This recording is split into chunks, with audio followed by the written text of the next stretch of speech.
Hello guys, welcome back to my new mini blog. আজকে এসে গেছি গড়িয়াহাটে। প্রথমেই এসে গেছি একটা চায়ের দোকানে।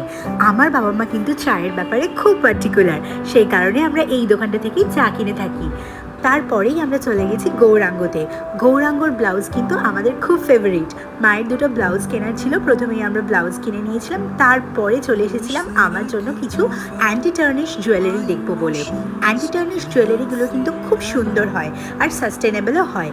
এই জুয়েলারিটা, এই ইয়াররিংটা আমার খুব ভালো লেগেছিল। আমি প্রতিটা ড্রেসের ম্যাচে আলাদা আলাদা ইয়াররিং নিয়ে নিয়েছিলাম এবং কিছু হ্যান্ড জুয়েলারিও দেখে নিয়েছিলাম। এই দোকানটার কালেকশন কিন্তু খুব ভালো এবং এই দোকানটা সিলেক্ট স্টোরসের পাশেই আছে। এই দোকানের কিন্তু নামটা আমি লাস্টে মেনশন করে দিয়েছি, দেখে নিও তোমরা, ভিডিওতেই তোমরা পেয়ে যাবে। কিছু ইয়াররিং, কিছু হ্যান্ড জুয়েলারি আমি কিন্তু নিয়ে নিয়েছিলাম। তারপরে আমি কিন্তু মার্কেটটা ঘুরে ঘুরে দেখছিলাম কি কেনা যায়। গড়িয়াহাট কিন্তু আমাদের কাছে একটা জেম কাইন্ড অফ আ প্লেস, এখানে কিন্তু অনেক কিছু নেওয়ার আছে। তারপরেই চলে এসেছিলাম আমি শাড়ির মার্কেটে। আজকে বিশেষ কিছু শাড়ি আমি নিয়ে নিই, কিন্তু তবুও বেশ কিছু অন্য জিনিসপত্র কিনে নিয়েছিলাম। তারপরে কিন্তু খাওয়ার জন্য চলে এসেছিলাম এই দোকানটাতে। শাহিনশার অপোজিটে এই যে দোকানটা আছে, এটা কিন্তু ঝালমুড়ির জন্য বেস্ট। এখানে কিন্তু ঝালমুড়ি তোমরা ট্রাই করে দেখতে পারো, আমার কিন্তু খুব ভালো লাগে এখানকার ঝালমুড়ি।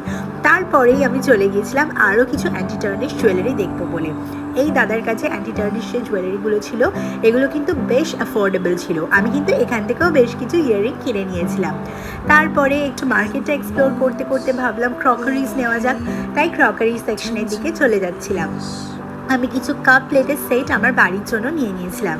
এইভাবেই বর্ষার দিনে একটা সুন্দর বিকেল আমার কাটলো গড়িয়াহাটে।